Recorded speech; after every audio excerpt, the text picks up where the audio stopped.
Hello everyone, my name is Vector Hastings and I'm giving you a copy here of my presentation to my City Council yesterday in case this material should be anything that you would be moved to use yourself. I will also put a link to my script.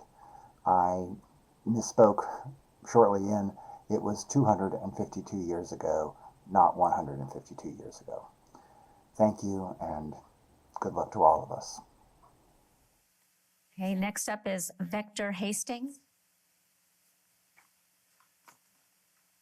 Is this on? With respect, City Council, I stand here today in the long tradition in our democratic republic.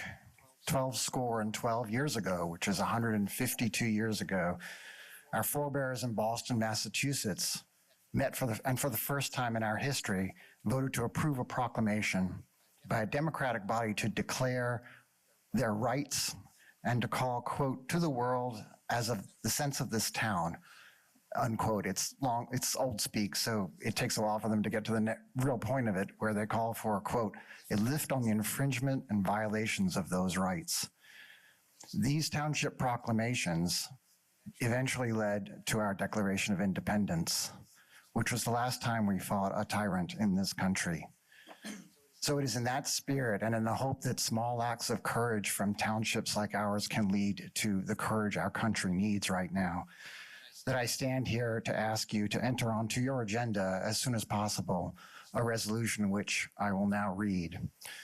This is my proposal. It should be voted on by our democratic process to stand for what we believe. This proposal is authored by me and no one outside of our community.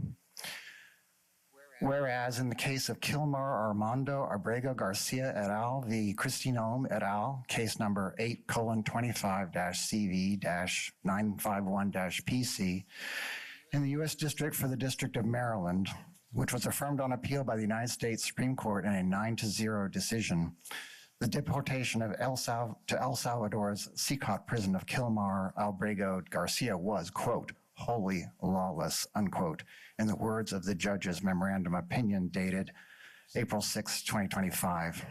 And whereas the administration of President Donald Trump currently subsidizes Secot with $6 million U.S. taxpayer dollars, including taxes paid by the residents of City of South Pasadena, and whereas the aforesaid administration has violated the 9-0 order of the Supreme Court of the United States to facilitate extradition of Mr. Garcia. And whereas when Donald Trump met with the president of El Salvador in the Oval Office on April 14, 2025, after the Supreme Court's ruling, he said in public, on camera, that, quote, homegrown criminals are next. I said, homegrowns are next. To the homegrowns, you got to build about 5 more places, unquote. And whereas the security of all of us depends upon the due process under law for any of us, and whereas the liberty of all of us depends upon the presumption of innocence of every one of us, now, therefore, I, and it would be the mayor's language, City of Pasadena, on behalf of the City Council, do hereby proclaim our condemnation of these actions by the administration of Donald J. Trump and call for our government of, by, and for the people to exhaust all measures to return Mr. Garcia to his family in the United States. Thank you. Thank you. Okay.